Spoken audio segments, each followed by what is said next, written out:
Olá, numa produção da TV Unifev, afiliada à TV Brasil, está no ar mais um programa Coletiva. Estamos na semana do aniversário de 83 anos de Votuporanga, que foi fundada em 8 de agosto de 1937.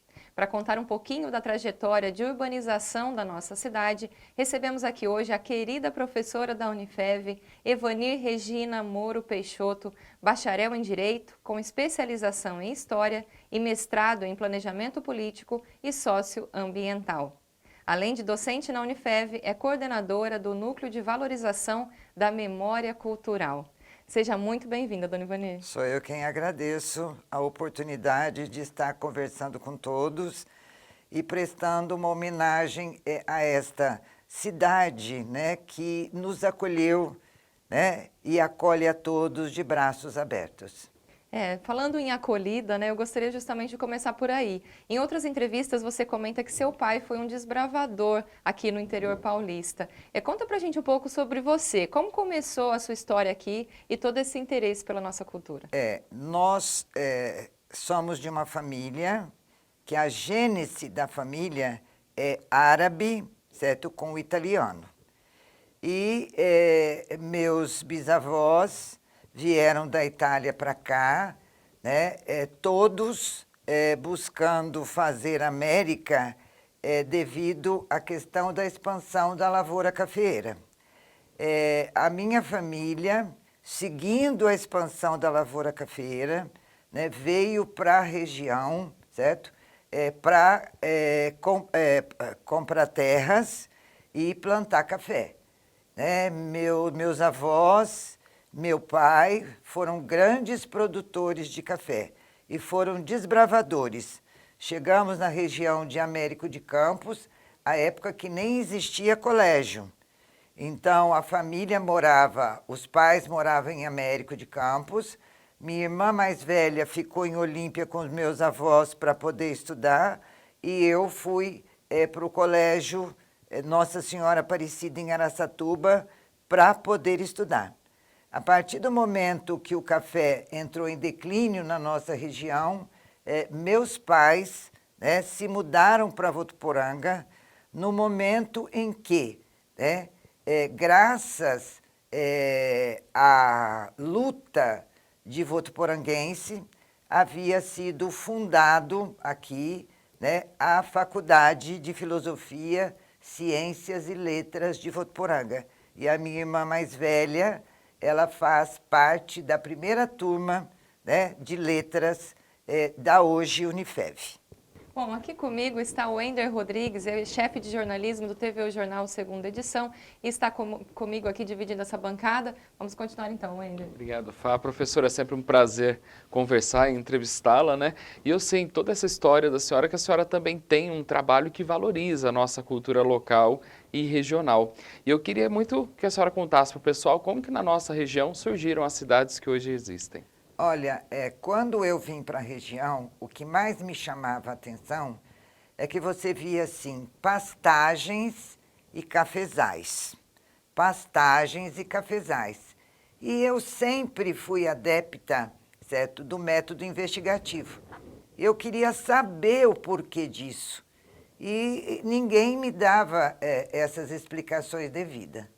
Até que um belo dia, o professor Ademar Martins da Costa, né, que trabalhou conosco aqui muitos anos, ele me disse o seguinte: por que você não faz um trabalho científico de investigação? E aí eu gostei da ideia.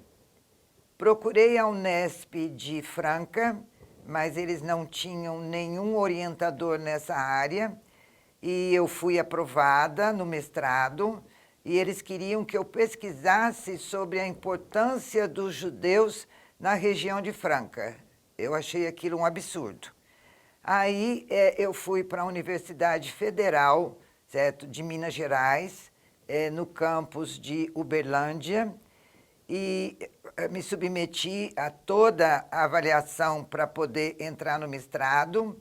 Consegui um orientador que era chefe, reitor, aliás, do centro de pesquisa, e ele me disse o seguinte, o Dr. Venceslau: Brás, olha, eu vou aceitar a senhora como, como orientanda, porque a senhora sabe o que ela quer, que a senhora quer. E eu disse, mas eu não sei por onde começar. E aí ele me deu um livro de um geógrafo francês que percorreu a nossa região em 1935, chamado Pierre Monbeng. Escreveu um livro, né, maravilhoso, certo? Que se tornou livro, que foi a tese de doutorado dele na Universidade de Paris, chamada Fazendeiros, certo? Pioneiros e Fazendeiros do Estado de São Paulo. Eu devorei esse livro. E, inclusive, ele mostra as fotos da ocupação de Votuporanga.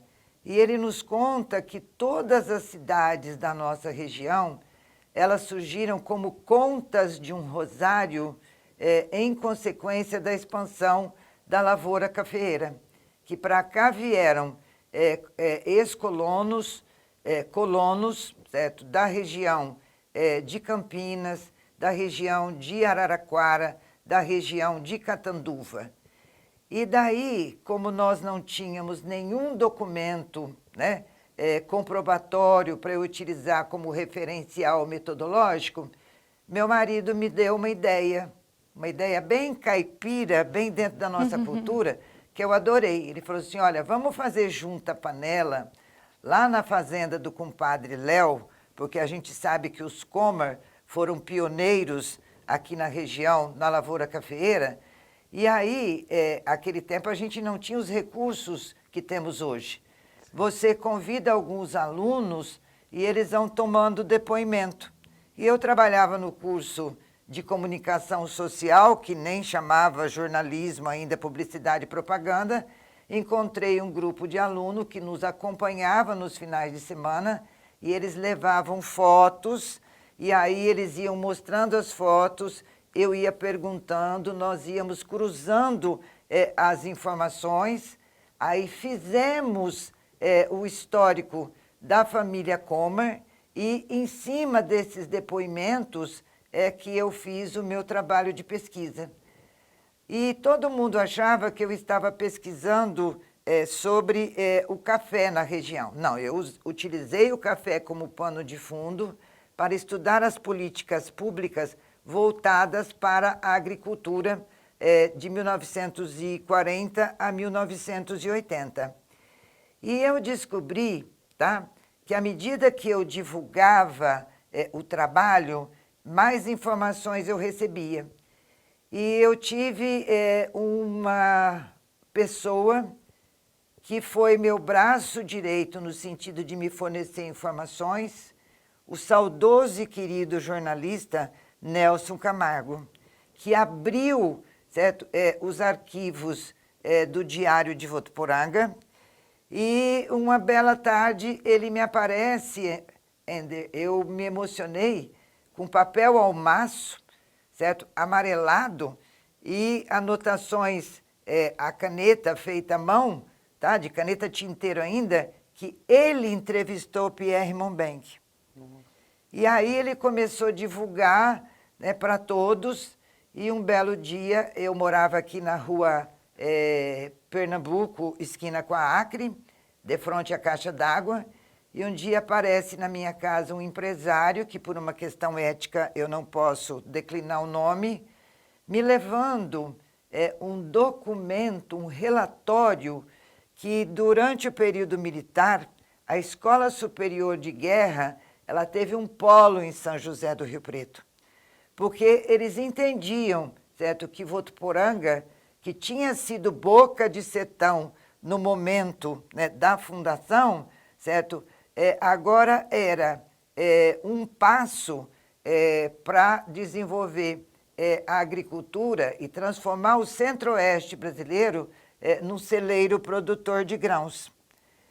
Daí, uma senhora, se não me falha a memória, cunhada, certo, do ex-presidente da fundação, do Dr. Oswaldo Alves do Santo, ela me leva a um jornal que o pai guardava, certo, da família Fávaro, e ele dizia assim, um dia esse jornal ainda vai servir para alguém, mostrando, né, que essa nossa região, certo, ela foi disputada por grileiros e que encabeçado pelo seu Ângelo Comar, certo, pelo seu Fávaro, né, e por outros proprietários da região, eles foram em São Paulo, certo, de trem, foram daqui até São José do Rio Preto, não sei como, se de caminhão, de automóvel, lá eles tomaram o trem. E para vocês verem a importância que tem os meios de comunicação de massa, principalmente o rádio. Com certeza, são testemunhos, né? Eles são testemunho disso. Eles foram até um programa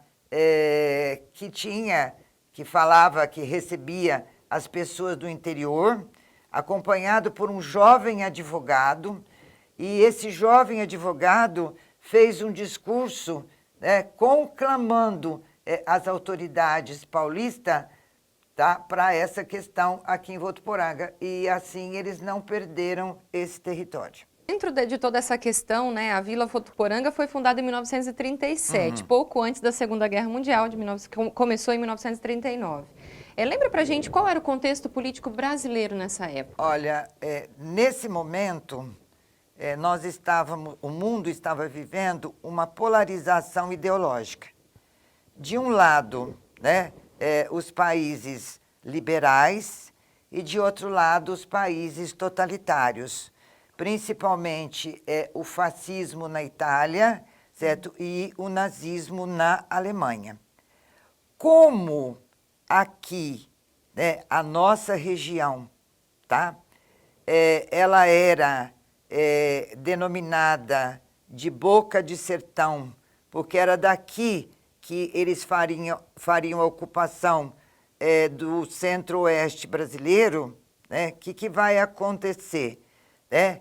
Eles voltam os olhos para cá e descobrem, tá, que essa região ela havia sido dada pelo rei do café de Ribeirão Preto, Francisco Smith, né, como penhora, como garantia de dívidas contratuais que ele tinha com uma firma, certo, alemã, radicada em Santos, Theodor William, né, que era a grande exportadora do café brasileiro para a Europa.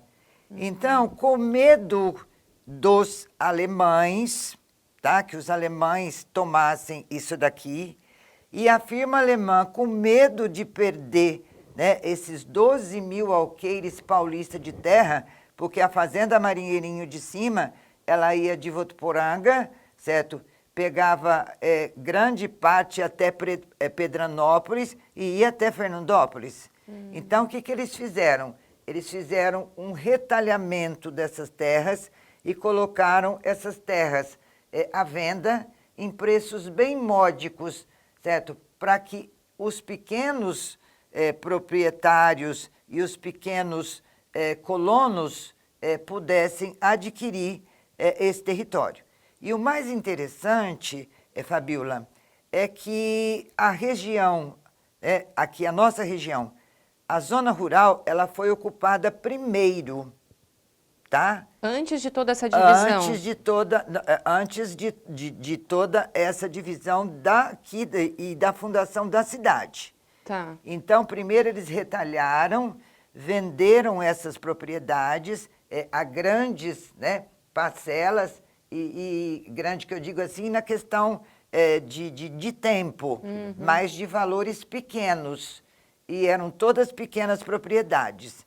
E aí, no momento em que toda a região, toda a zona rural, vamos dizer assim, foi ocupada, é que eles vão fundar o patrimônio. Votuporanga nasceu como um patrimônio, né? No dia 8 de agosto de 1937. E como a empresa alemã não tinha bandeira paulista, mas tinha bandeira alemã, a bandeira da suástica, onde é hoje a Vila das Paineiras, certo? Ali foi hasteada a bandeira alemã, né, para a fundação de Votuporanga. Essa foto é muito famosa, é Essa muito foto conhecida. é muito famosa, certo? Essa foto, ela causou, né, impactos em todos os congressos que eu participei, que eu fui apresentar o meu trabalho. E o mais interessante é que quando eu terminei o meu trabalho, ele foi escolhido pela minha universidade para representar o encontro, né, das universidades federais, na Universidade Federal de Ouro Preto, lá na UFOP. E no momento em que eu apresentei o meu trabalho, né, tinha um participante da Escola Superior de Guerra do Rio de Janeiro, e ele me disse o seguinte, que até hoje eu não esqueço. Eu tenho certeza absoluta que a própria população local não conhece a história de Votuporanga, não sabe da importância da localização geográfica de Votuporanga e não tem noção, certo, do trabalho, né, que os pioneiros fizeram, que transformaram um patrimônio numa vila, uma vila numa cidade, e a partir do momento que é criada uma instituição superior de ensino, certo, a região se torna, né, promissora, certo, e altamente importante para o desenvolvimento regional. Com certeza, Votuporanga se firma cada vez mais como uma... Então, esse um centro olhar de de região. fora é que, infelizmente, as pessoas de dentro não têm. E seria muito importante que tivesse. Por isso que eu gosto de estar sempre e agradeço os vossos convites para estar falando sobre a nossa cidade, porque eu também me considero votuporanguense. Dona Ivani, esses primeiros habitantes, eles vieram de onde? Qual era o perfil dessas pessoas? Olha, nós temos registros do Mumbeng que essa região aqui, né, ela era ocupada por índios caiapós, certo? Que eles escolhiam sempre fundo de vale por causa das florestas e por causa da água. E onde é hoje o bairro São Cosme e Damião, ali era a aldeia desses índios. Então, a partir do momento, certo, que esses grandes fazendeiros de café, né, voltavam os olhos para o interior, na busca de terra para a produção de mais cafés, né, eles mandavam as frentes de expansão. Esse nome bonitinho, frente de expansão, é para não assustar, né, que eram os matadores de índio. E aí esses índios, né, eles, os que não morriam, empreitavam a retirada. Depois para cá vieram, certo, os mineiros, subindo a barranca do Rio Grande, entrando ali pela região onde hoje como chama aqui onde tem o presídio? Riolândia. Riolândia, entrando por Riolândia.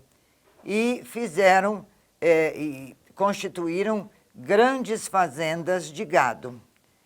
Depois, com o retalhamento da terra, vieram esses colonos, certo? Ou pequenos proprietários da região de Campinas, da região de Araraquara, da região de Catanduva, porque é interessante, Fabíola, que a maioria das pessoas não sabem, né, que o café e a ferrovia foram os grandes responsáveis pelo processo de ocupação e de colonização e de desenvolvimento da nossa região.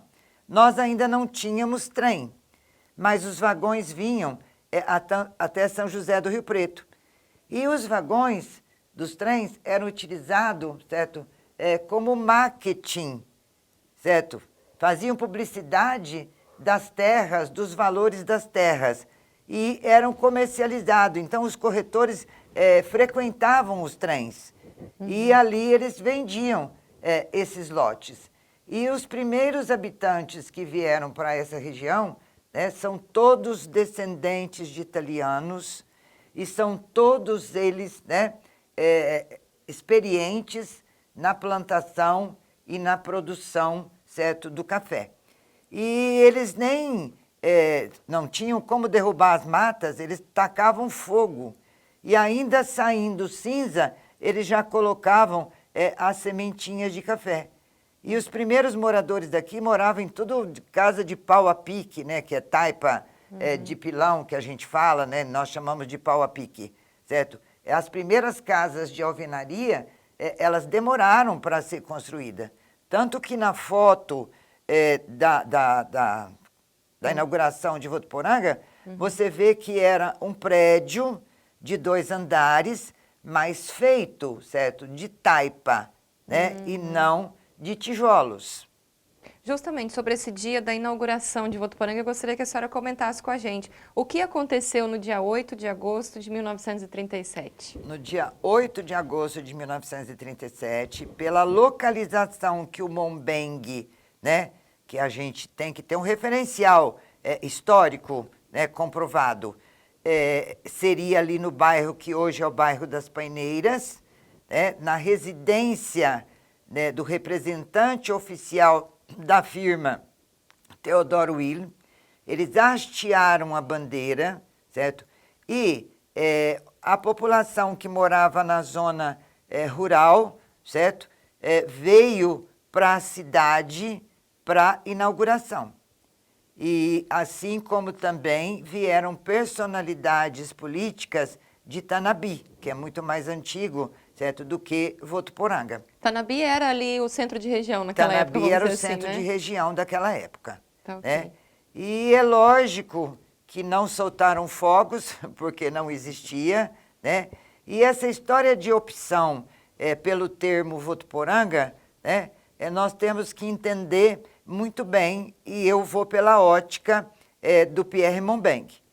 Primeiro, com as frentes de expansão, eles dizimaram a população indígena, e aí talvez, né, para se livrarem desse pecado, né, de dizimação, eles escolhiam topônimos indígenas para nomear as cidades. Então você vê Cosmorama, você vê Votuporanga, né, você vê Indiaporã, né, e por aí afora.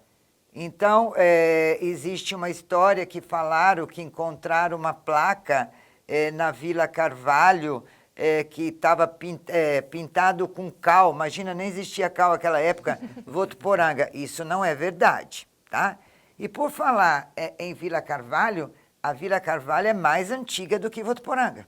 Ah, é? A Vila Carvalho, ela foi fundada na época da construção, melhor, da picada da estrada boiadeira, que ia de Barretos, do frigorífico de Barretos, até o Mato Grosso.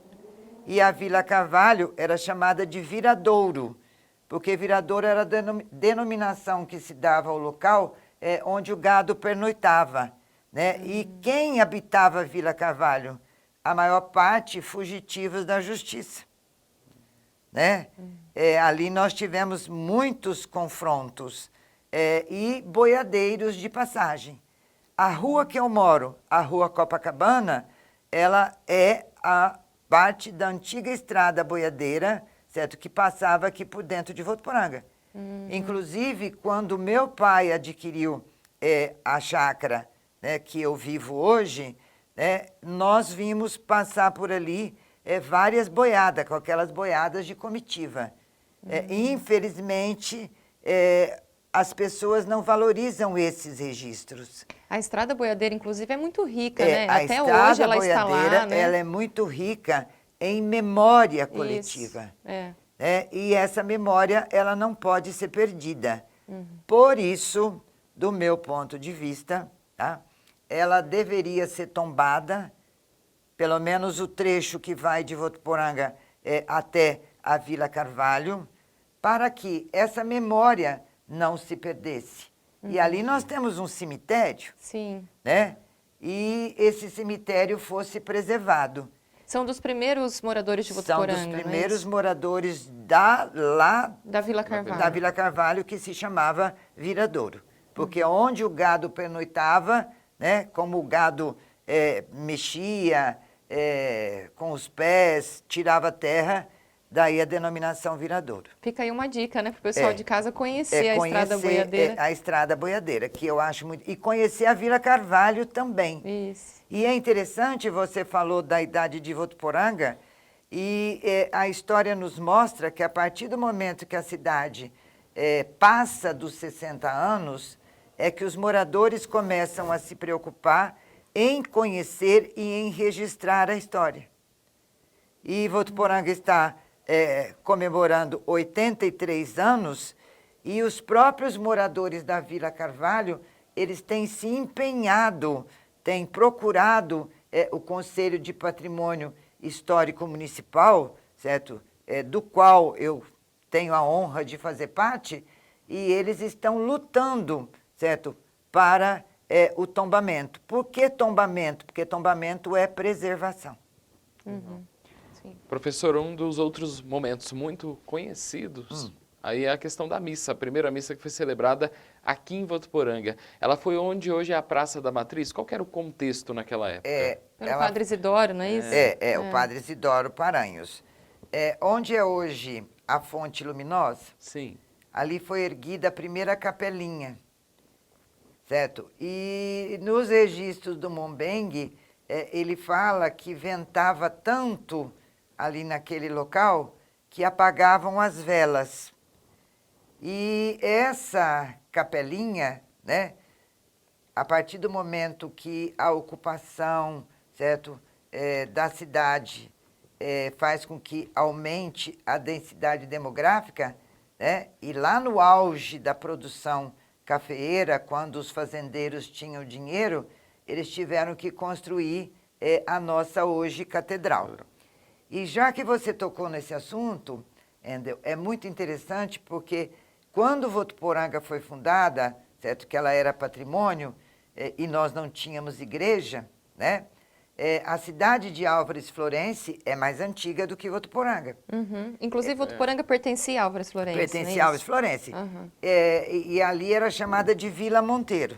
Uhum. Depois Igapira e depois Álvares Florence. Até hoje as pessoas falam Igapira, né, de Álvares Florence, é por causa dessa história. E quando a gente fala Vila Monteiro, eles acham estranho. Uhum. E o interessante é que para se casar, tá? E para batizar os filhos, e a primeira comunhão dos filhos, os moradores de Votuporanga iam à igreja de Álvares Florence, porque lá eles tinham um pároco, né? Sim. E aqueles que tinham aqueles antigos calhambeques, vamos chamar assim, eles iam de domingo assistir à missa. Então, nesse aspecto religioso, nós devemos muito a Álvares Florence.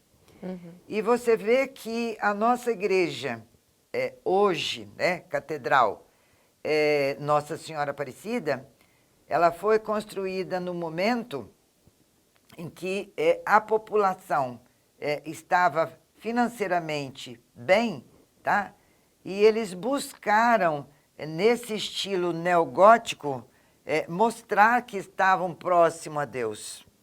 Uhum. Porque é isso que o neogótico mostra, através, né, das torres. Uhum. É interessante isso, né? Isso é. E tem ali a cruz que a gente chama de cruz latina, que tem a entrada da frente que vai até o altar-mor e tem as entradas das laterais que formam uma cruz, chamada, né, na arquitetura, certo, e na história, de cruz latina. A igreja matriz, ela vista de cima, ela é uma cruz, né? Ela o é uma telhado cruz. dela é uma cruz, né? É uma muito cruz. bonita, realmente. E é uma igreja hoje muito reconhecida, né? Pela arquitetura. Sim. É realmente muito bonito. A senhora comentou dos ventos. Será que foi daí que surgiu essa ideia de Votuporanga? Porque Votuporanga, no Tupi-Guarani, é bons ventos, não é isso? Brisas suaves ou bons ventos, ventos suaves, né? Uhum. Todas essas denominações são corretas. Eu acredito que sim. Uhum. E é interessante, né? Porque a nossa vila, né, hoje, uma cidade de grande porte, eu chamo Votuporanga de cidade, denomino de cidade de grande porte. Né? Você vê que eles seguiram o espigão. O que é espigão? É onde tem a água. Né? Então, nós não temos rios caudalosos que passam dentro da cidade, mas que contornam a cidade. Dona Ivani, a senhora comentou que Votuporanga pertencia a Álvares Florence. Como se deu essa emancipação? A emancipação aconteceu a partir do momento que os pioneiros perceberam, né, o desenvolvimento da cidade e eles começaram a lutar, a buscar condições para a nossa independência. Independência que eu digo é independência municipal, bem entendido, né? A cidade já havia se desenvolvido, o comércio era intenso e eles tinham como objetivo lutar pela vinda da ferrovia.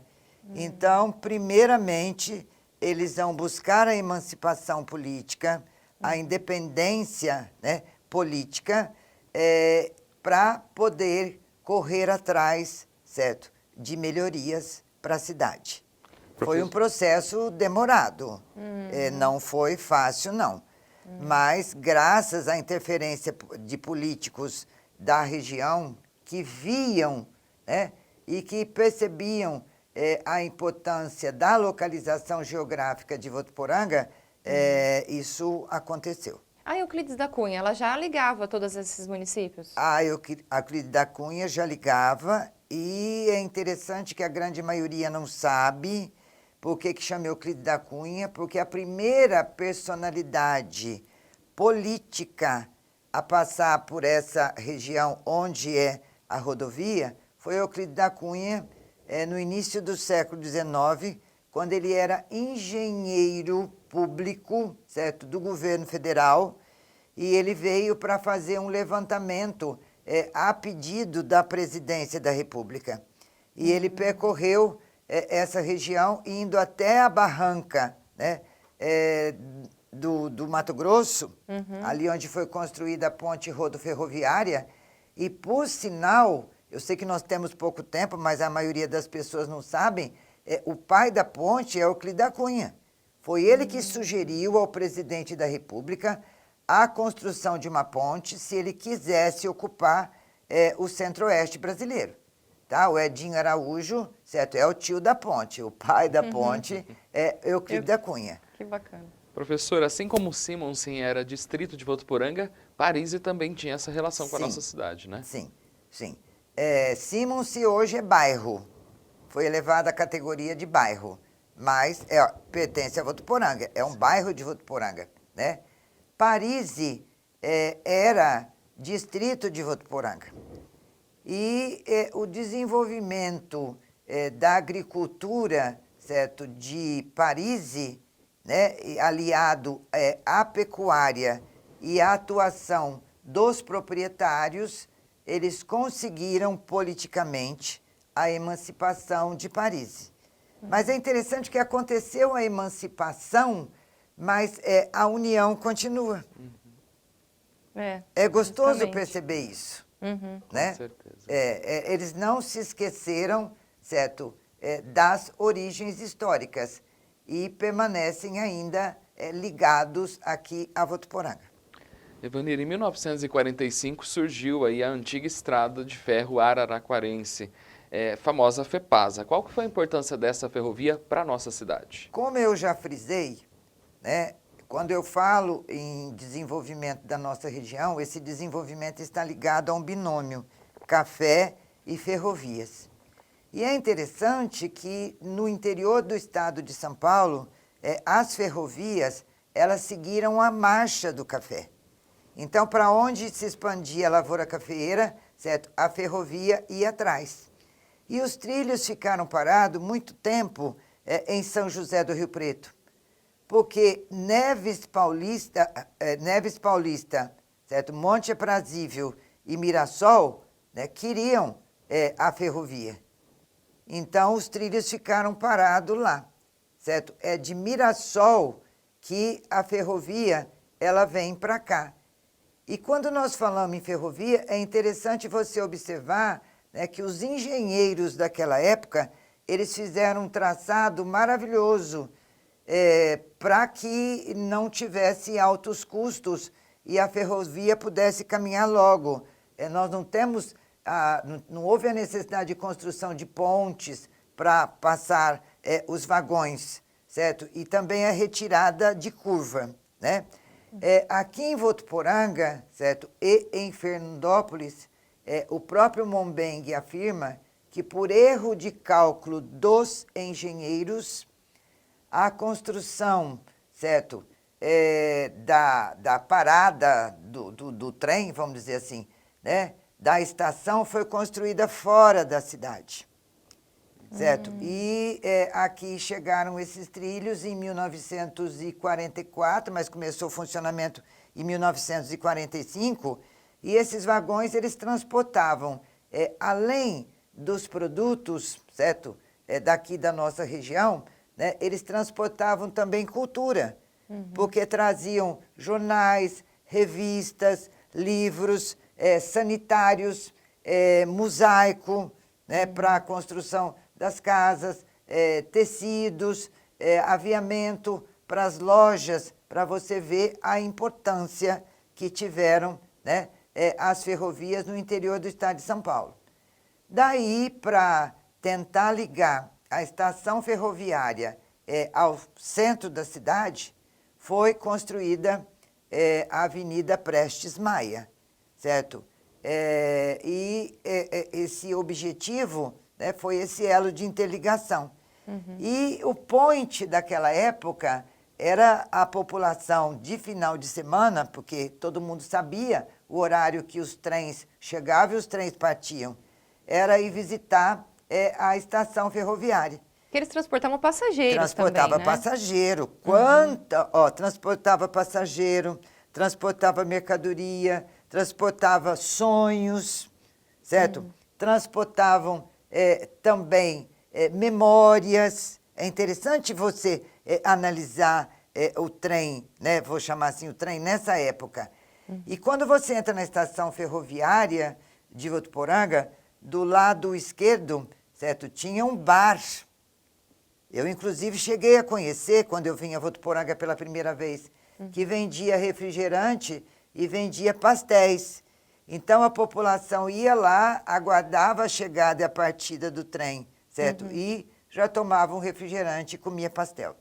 E fica mais uma dica de visita, né, dona Ivani? Fica Que, mais inclusive, uma dica o bairro de da visita. estação, a estação está lá ainda, né? A estação está lá ainda, certo? E as paredes da estação, né, elas têm registrada essa memória coletiva, como a frente da estação. Lembra a época, né, que o transporte era feito por charretes.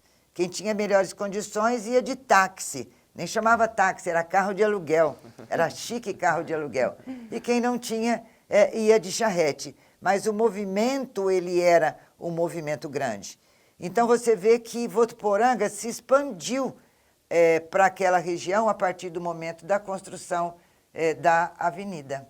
Isso é e muito essa interessante. estação, para quem não sabe, fica no final da Avenida Prestes Maia, como a senhora comentou, Fica no final da né? Avenida Prestes Maia. Dona Ivani, ali mesmo naquela região também, nós temos algo do Era Matarazzo, né? Eu gostaria que a senhora comentasse um pouquinho sobre a família Matarazzo. Qual foi a importância aqui para a nossa região? Agora, você vai me dar licença, eu vou citar um sociólogo que, do ponto de vista da comunidade científica, ele suplantou Marx. Estou falando de José de Souza Martins.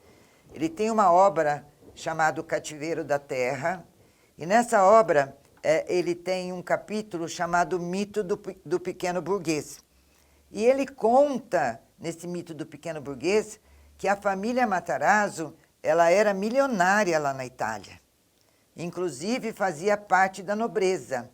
E que eles vieram para cá, certo, com muito dinheiro, e fizeram um acordo com o governo imperial da época, certo, de criarem um merchandise, dizendo que eles eram pobres, que eles ficaram ricos criando porcos, fazendo banha, produzindo sabão, tudo isso devido à lavoura cafeeira. Para que isso? Para que mais italianos viessem para o Brasil. Tanto, né, que eles são proprietários de grandes empresas, principalmente, certo, de algodoeiras no interior do estado de São Paulo.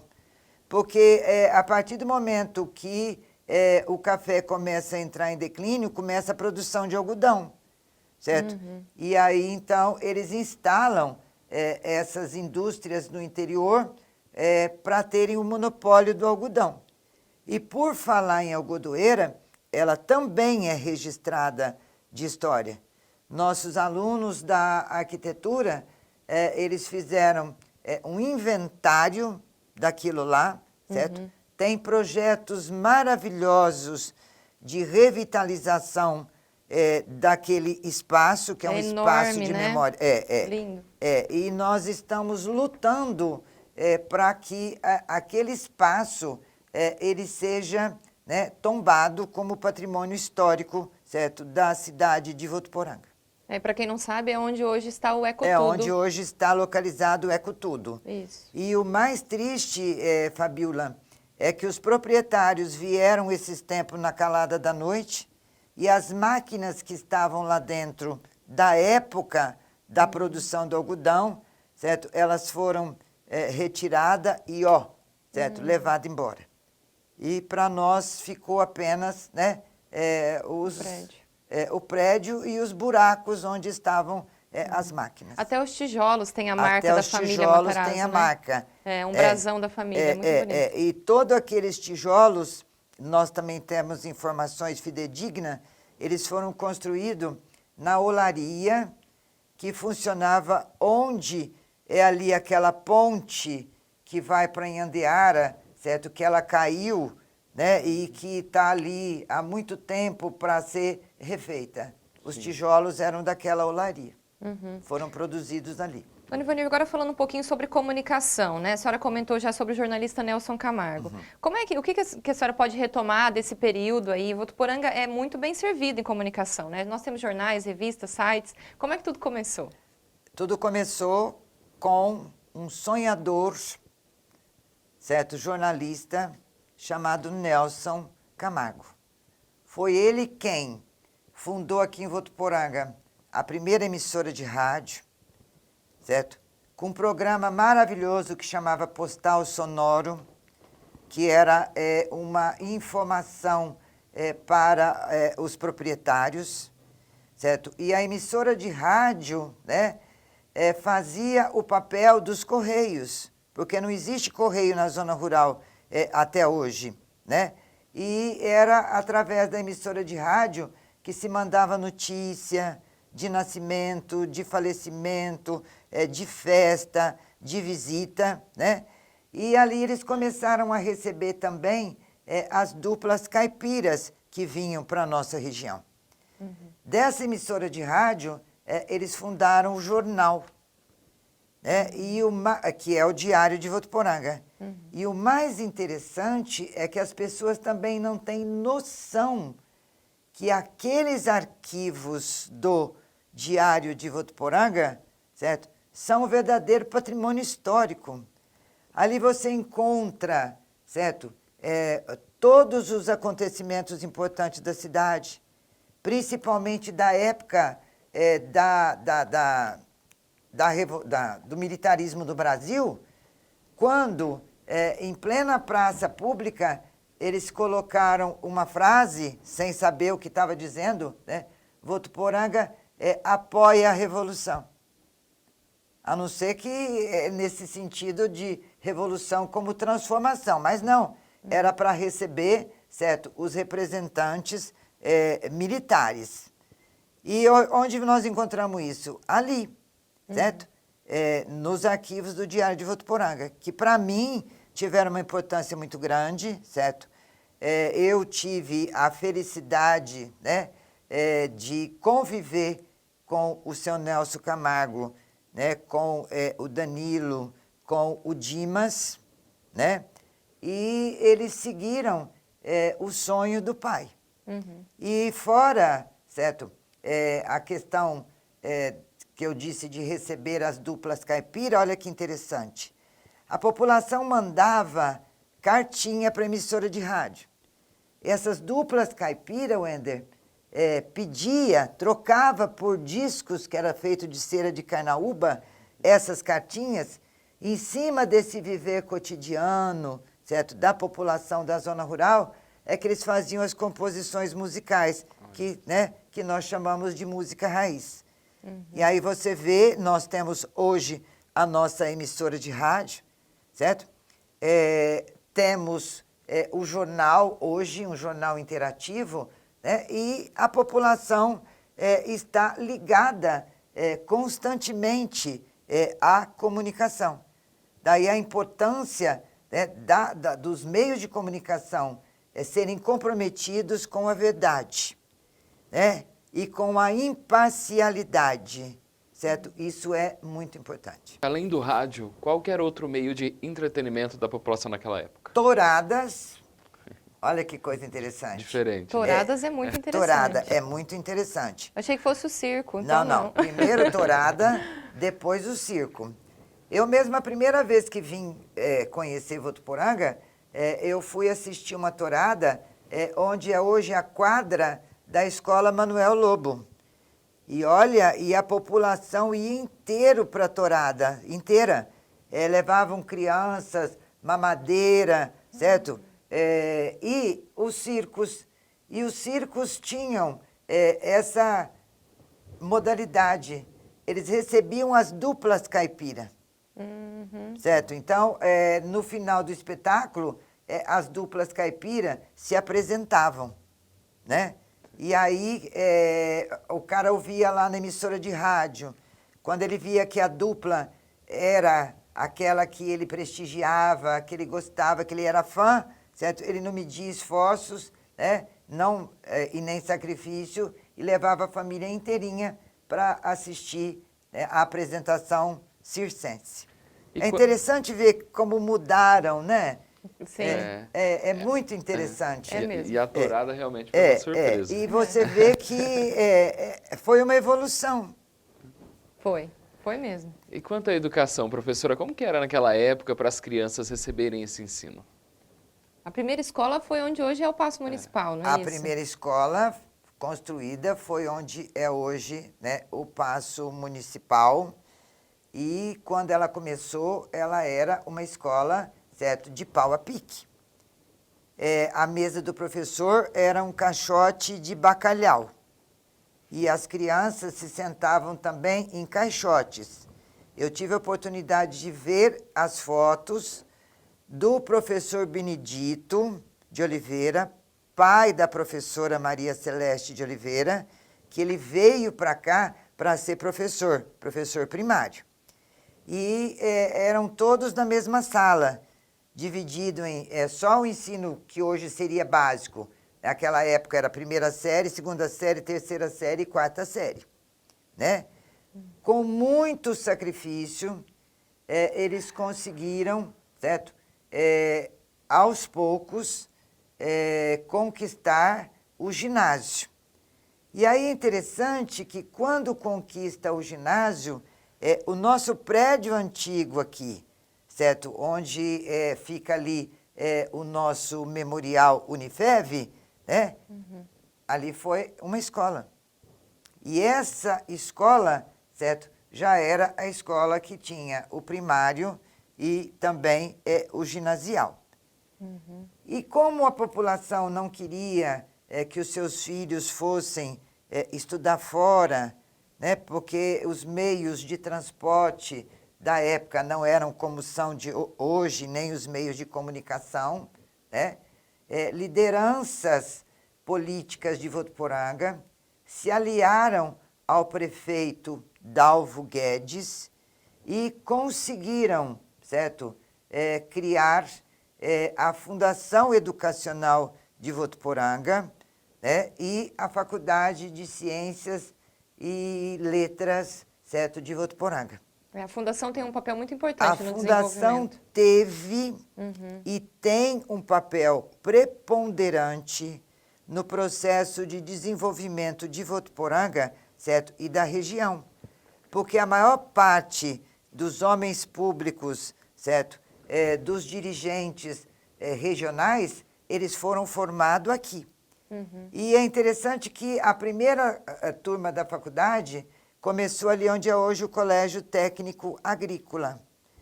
A partir do momento que foi crescendo, eles vieram para esse prédio, né, a antiga escola, porque tinha mais sala de aula. Daí, atendendo a necessidade, eles criaram, né, era a antiga FACLE, que é de Letras e Ciência, eles criaram a FACICA, com os cursos de Administração de Empresa e com o curso de Ciências Contábeis. Aí a coisa bombou, certo?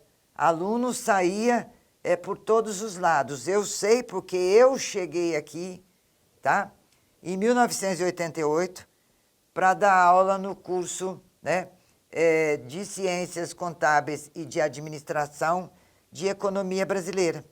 E onde é hoje ali aquele polo da medicina, ali eram as famosas salas verdes, né? E cada sala de Administração de Ciências Contábeis tinha, no mínimo, 126 alunos. Nossa. Das diferentes localidades da região.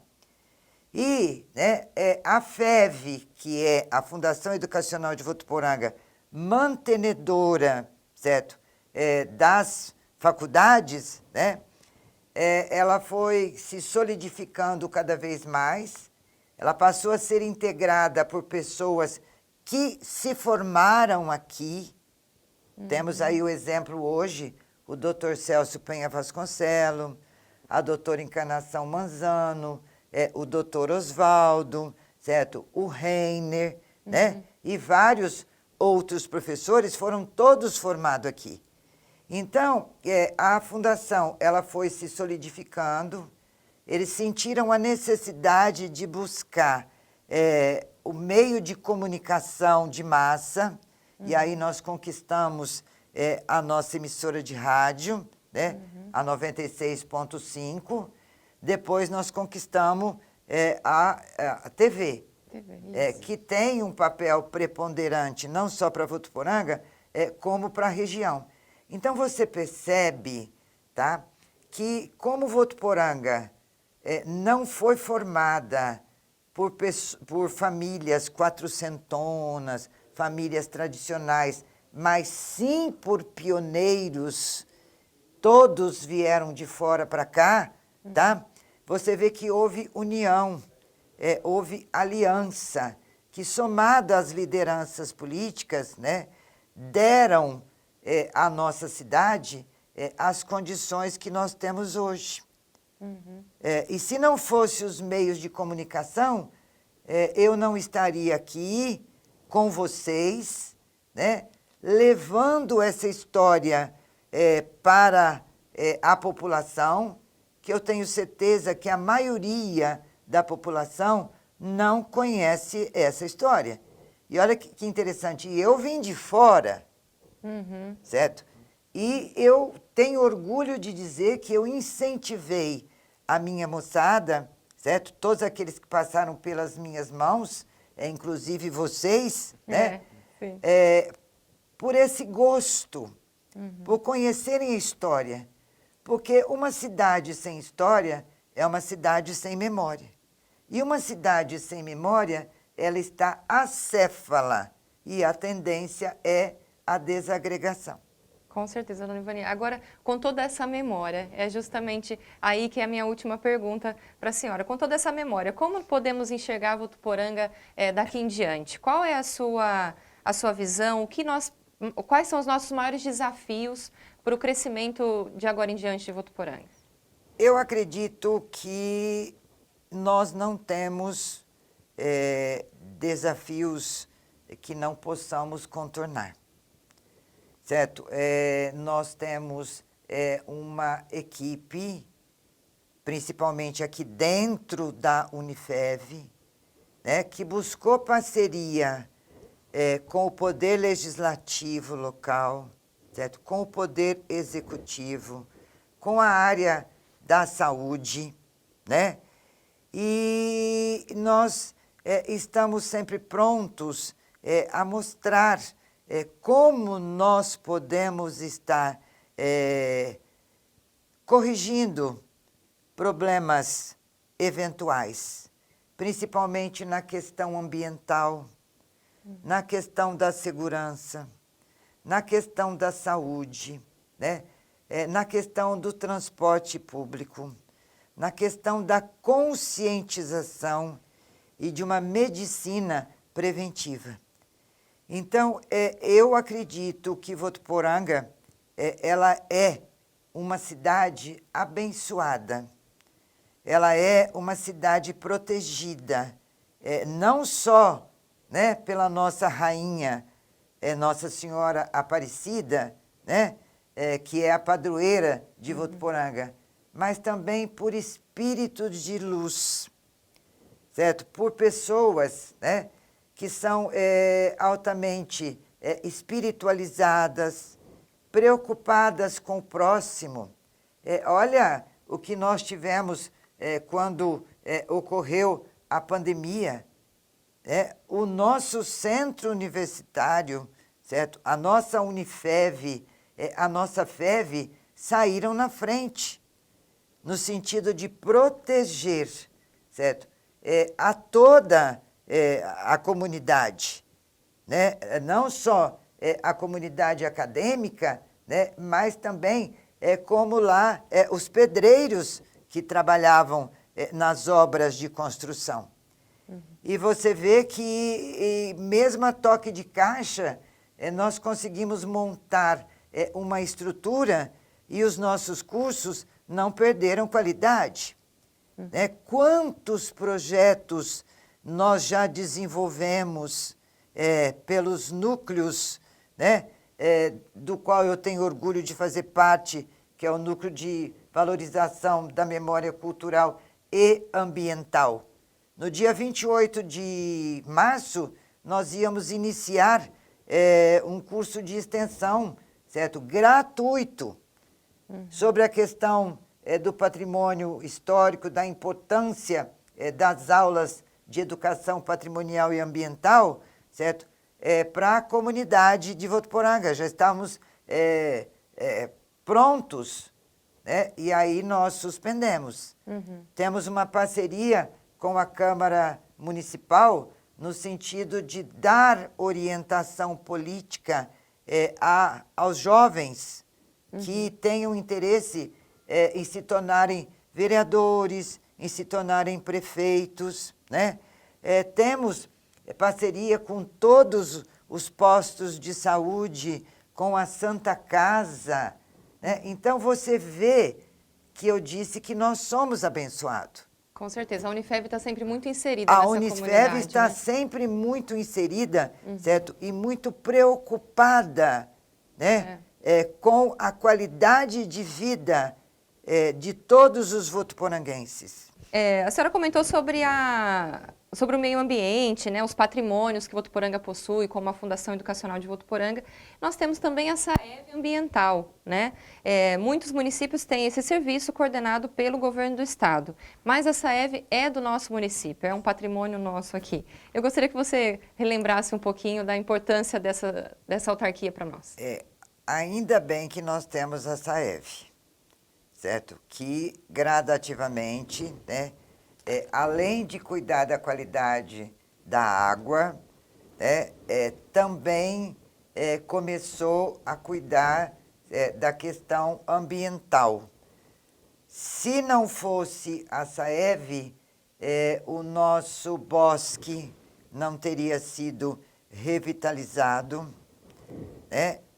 Não teríamos feito o processo de plantios e de replantios de árvore dentro da cidade, certo? Principalmente nos bairros periféricos, né?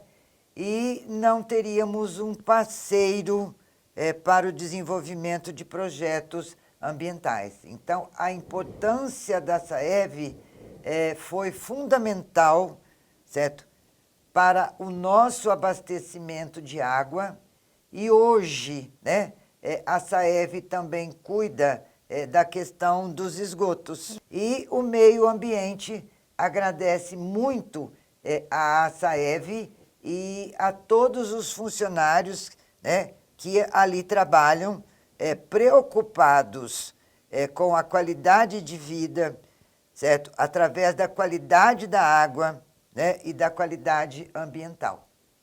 Eu, particularmente, né, parabenizo a Saev e, se possível, que ela continue sempre em todos os aniversários de Votuporanga como nossa parceira. Dona Ivani, nós falamos sobre a Praça da Matriz, mas uma outra praça também muito antiga aqui em Votuporanga, falando em meio ambiente, né, tudo isso, é a Praça São Bento. Qual é a história desse espaço? Olha, eu vou contar a história da Praça São Bento, certo? Por uma pesquisa realizada por uma aluna há muito tempo. Quando a família Marim resolveu lotear um sítio que era da sua propriedade, né? Como todos nós somos cristãos, eles deixaram uma parte e eles doaram para a Diocese de São José do Rio Preto, para que ali fosse construída uma igreja, certo? E uma praça. E foi assim que nasceu a Praça São Bento, certo? E a Igreja São Bento. E escolheram a Praça São Bento, né, para colocarem o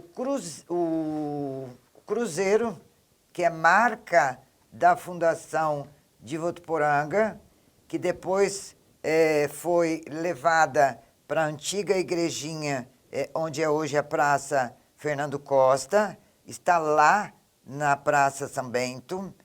E também escolher a Praça São Bento, né, para inserir a homenagem, né, que a colônia nipônica fez a Votuporanga, certo? Pelo acolhimento que Votuporanga sempre deu, né, à colônia nipônica. Deu e dá até hoje. Aquele relógio foi doado pela colônia japonesa? Aquele relógio foi doado pela colônia japonesa.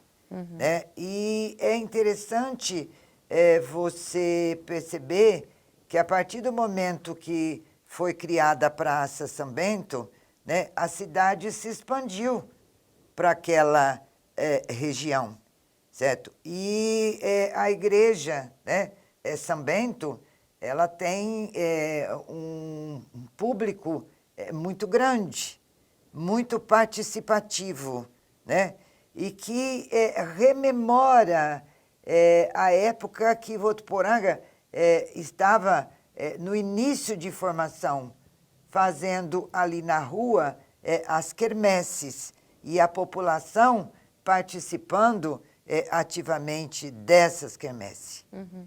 As praças reuniam muito As esse pessoal na praças época, né? reuniam muito. Praça Matriz com cinema, Praça São Bento. E aí a praça cedia, né? Vou dizer, barracas de lanche, né? E a feira, que eu particularmente sou contra a feira acontecer naquele espaço, porque você vê que a praça está suja, impregnada de óleo de fritura. E a moçada que vai à feira não obedece, passa por cima dos canteiros, certo? O meu sonho, e eu acredito que muito em breve ele se torna realidade, não só meu, como de todo o pessoal que integra o Conselho de Patrimônio Histórico Municipal, certo? E do avô do atual prefeito, certo? É revitalizar o antigo mercado municipal e ali ser um espaço de feira, como nós temos em todas as cidades turísticas do sul de Minas. Porque o mercado municipal ele teve uma importância muito grande para Votuporanga, né? Além de sediar a antiga rodoviária, certo? Ele era um espaço de compra, né? Para a população. Para os agricultores daquela época, Para os agricultores né? daquela época. Então, o projeto já está feito, o museu já foi tombado como patrimônio histórico de Votuporanga, né? Só estamos aguardando o desenvolvimento do projeto para que volte ali a ser um espaço de comercialização, certo, da agricultura familiar. O museu que a senhora fala, no caso, é o Mercadão, É né? o Mercadão. Sim, É, ok. é. Vamos torcer por isso. Realmente é um prédio muito bonito, né? É. Professora, toda essa história realmente é muito importante, como a senhora falou durante o programa. E aqui em Votuporanga nós temos o museu, que apesar de ser um museu, ele também tem uma parte tecnológica, que torna isso mais atraente. Na opinião da senhora, esse é o caminho para a gente também trazer os jovens para essa história? Sim. Você vê que, primeiro, os jovens se aproximaram daquele espaço, que eu vou chamar de Palácio da Cultura, né? Para caminhada, para paquera, certo? Para encontros, né? E a partir do momento que na parte interna são desenvolvidos projetos como exposições, palestras, musicais, a moçada vai chegando. Então, foi muito bem pensado, né, esse mecanismo para levar o jovem a adquirirem cultura. E os pais também começaram a levar os filhos pequenos, mostrando que aquele espaço ele foi construído, né, para a população. E aquele espaço, né, ele tem uma parte que ele cedia à memória coletiva, certo, de Votuporanga. Né? E nós fazemos lá as semanas da arquitetura, semana da letra, para que a população da região também conheça aquele espaço. Na penúltima semana da arquitetura, nós tivemos uma aluna de Iturama que ela ficou encantada com o espaço e ela trouxe a família para conhecer o espaço. Então, aquele espaço, né, bem monitorado, bem articulado, certo? Com os setores de comunicação e de cultura, né? Ele pode se tornar um cartão postal cultural, certo, de Votuporanga. Com certeza. Eu acredito que poucas cidades do estado de São Paulo têm um museu como o nosso. Né? Eu tenho impressão que não. Mais 29. É que eu percebi que eu pulei aqui, né? Vamos lá. Vamos lá. E ainda nesse assunto sobre a questão de trazer os jovens, é muito importante, né, Ivanir? Porque eles são super digitais e às vezes dá a impressão que até se preocupam menos com esse resgate histórico. Qual que é a sua opinião? A minha opinião é essa. Nossos jovens precisam de alguém, certo, que os incentive, que os orientem na busca pelo conhecimento, principalmente pela cultura local.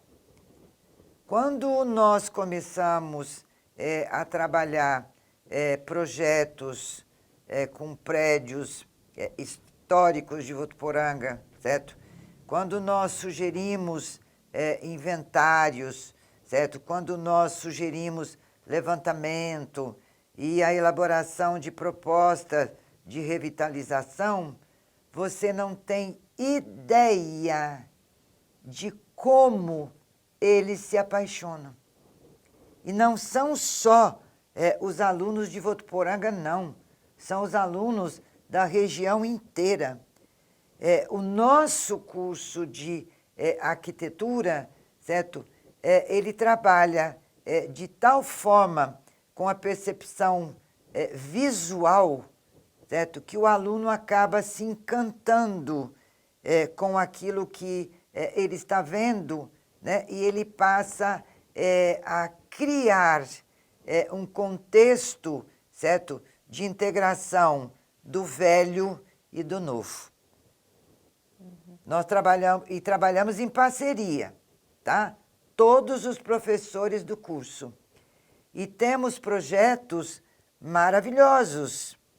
Tanto que a fundamentação básica, quando nós vamos elaborar um projeto de tombamento, certo? De algum bem patrimonial, certo? As fontes são os trabalhos dos nossos alunos do curso de Arquitetura e Urbanismo. Eles vão até lá, lá o nosso museu, lá na sala de projeção, e ali eles apresentam os seus trabalhos. Isso são alunos vindo de Santa Fé, de Iturama, de Jales, sabe? E eles vêm com a maior boa vontade, dando a sua contribuição. Então, quando eu disse que Votuporanga é, né, uma cidade abençoada, é nesse sentido. Nós estamos colocando no mercado de trabalho profissionais, né, comprometido, certo, com o processo de humanização, de qualidade de vida, certo, para os moradores urbanos e comprometidos com a questão ambiental. Isso é imprescindível, isso é muito importante. E é uma moçada que, quando você fala em investigar, certo, eles vão investigar a fundo e buscam até contextualizar aquilo que eles estão investigando. Daí a importância, certo, dos meios digitais hoje. A Unifeb também montando um acervo. A Unifeb montando um acervo. Professora, outra questão. A senhora comentou de alguns pontos que você acredita que sejam importantes de serem revitalizados ou tombados. Você falou do Praça São Bento, Mercado Municipal. Qual outro prédio que você acha que não tem ainda a atenção que deveria ter devido à história? Bom, primeiro deixa eu dizer que a nossa maior alegria foi quando o último ato administrativo do ex-prefeito Juninho Marão, certo? Foi tombar a Praça Fernando Costa, né? Depois, nós conseguimos, não é tombar porque é um bem imaterial, é um registro, a nossa corporação musical maravilhosa, a banda Zequinha de Abreu. Depois nós conseguimos tombar o Mercado Municipal. E agora estamos na luta para tombar a antiga algodoeira Matarazzo, certo? E a estação ferroviária. Meu sonho é ver a estação ferroviária, certo?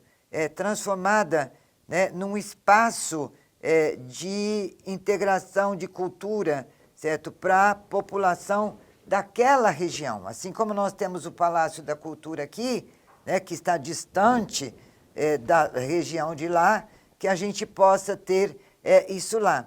E tem outros prédios também, né, que a gente gostaria, certo, de tombar, que tem uma arquitetura da época. É aquele prédio ali próximo à Casa de Saúde, onde foi muito tempo foi construído, acho, pelo Áureo Ferreira, né, a Praça São Bento e a nascente que foi responsável, né, por tudo que nós somos hoje. A nascente do Rio Marinheirinho de Cima, que deu origem à fazenda, certo? Que deu origem à nossa amada Votuporanga, que hoje está comemorando 83 anos de idade. Votuporanga, 83 anos de idade. Votuporanga tem uma boa história, na sua opinião? Do meu ponto de vista, Votuporanga tem uma história incrível. E uma história, certo, que aconteceu numa temporalidade histórica muito rápida. O crescimento foi muito rápido. A população de Votuporanga não tem ideia de como as coisas aconteceram, certo? E estão acontecendo. Né? Tem cidades muito mais antigas que a gente que não atingiram esse progresso. Tem cidade muito mais antiga da gente, né? Que ficaram fora, certo, da ferrovia, né? E que não tiveram a felicidade que teve Votuporanga. E tem cidades que ficaram dentro da ferrovia, certo? E não tiveram o mesmo progresso, o mesmo desenvolvimento de Votuporanga. Eu só quero contar uma coisa muito interessante. Quando eu fui fazer a defesa do meu trabalho, um dos integrantes da banca da Universidade Federal, certo, de Goiás, ele estava no dia da minha defesa foi às 2 horas da tarde, ele chegou à 1, certo, da Universidade de Havana. E eu não conhecia, havia ali pela primeira vez, né? Você está naquele susto.